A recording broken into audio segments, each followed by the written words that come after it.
Can you imagine one who was the gentlest of men, while being the most brave and just of all who've been? One who conquered all desires of self that make men weak, who granted all who asked him precisely what they seek, whom only jewels poured out his mouth whenever he would speak, who was the gem amongst the stones of men who shined unique. A selflessness and generosity that some would say was merely myth until they'd seen one of the lovers of his way,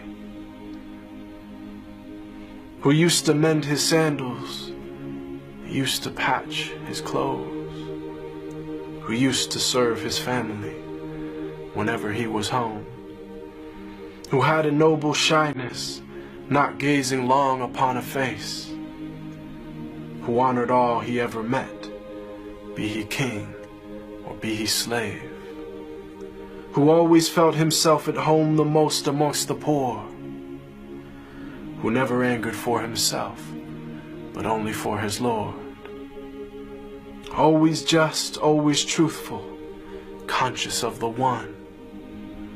even if it brought discomfort to himself and those he loved. A satiated stomach his whole life was rarely felt, not due to poverty, but preference of others to himself, who knew the time of day by sun, the direction by the stars, who'd walk amongst his enemies without a single guard, devoid of any trace of self, just humble and serene, eloquent but not verbose, just precisely what he means,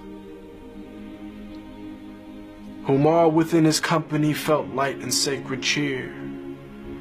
whom there was not a thing within creation that he feared,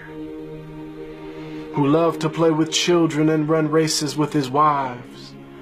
who joined the festivities and honor customs of all tribes. When people yelled and lost their cool around him, he was calm,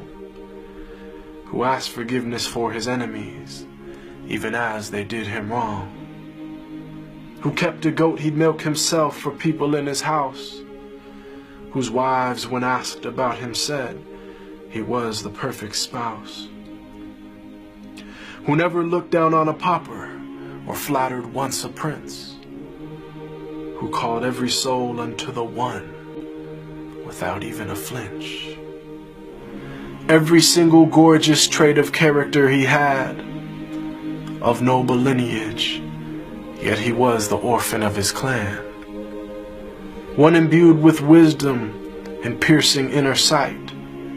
yet he was the unlettered one, who'd neither read nor write.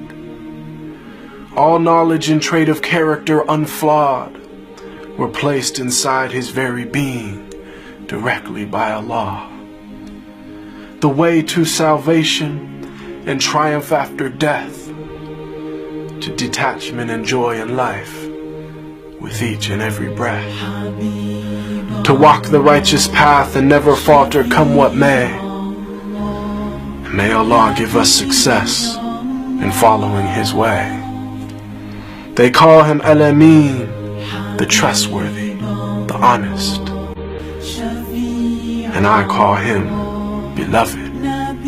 my master, Muhammad.